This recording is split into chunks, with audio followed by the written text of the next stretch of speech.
pengen golek ilmu itu cepat nyantol, cepat masuk ke dalam hati, maka yang pertama kali ditata adalah niatnya.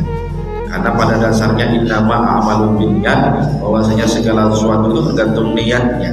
Kalau niat mencari ilmu itu memang lillahi ta'ala, karena Allah, untuk Allah dan kembali kepada Allah, maka insya Allah jalannya akan dipermudahkan oleh Allah.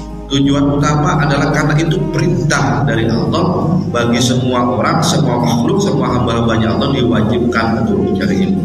Ketika niat itu sudah dikembalikan kepada Allah, maka akan ada futuh dari Allah, nur dari Allah, pemahaman dari Allah, mudah memahami sesuatu, mudah menghafalkan sesuatu, mudah mendapatkan hidayah dari Allah. Karena ilmu kalau tanpa hidayah, maka ilmu yang didapat bisa menjadi perusak bagi dirinya sendiri ataupun bisa menjadi perusak bagi orang lain. Maka penting ketika mencari ilmu kita berdoa kepada Allah.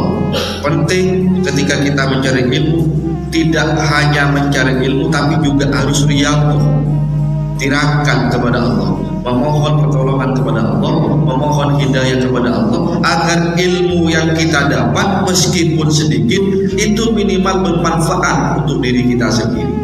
Kalau punya anak istri, bermanfaat untuk anak istrinya. Kalau punya istri dan punya suami dan anak, bermanfaat untuk anak dan suaminya, bermanfaat untuk keluarganya, lebih-lebih bermanfaat untuk masyarakat.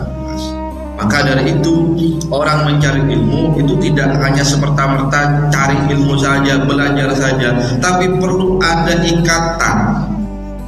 ikatan hati, ikatan iman kepada Allah, berdoa kepada Allah. Makanya kalau di pondok pesantren, bedanya di pondok pesantren, bedanya pondok pesantren, ngaji di pondok pesantren, mencari ilmu di pondok pesantren dengan mencari ilmu di tempat lain ataupun di luar pesantren. Bedanya apa? Bedanya kalau di luar kemungkinan, mungkin ya, tidak semuanya, kemungkinan yang dicekoki hanya tentang ilmu pengetahuan, hanya akalnya saja, tapi hatinya kosong.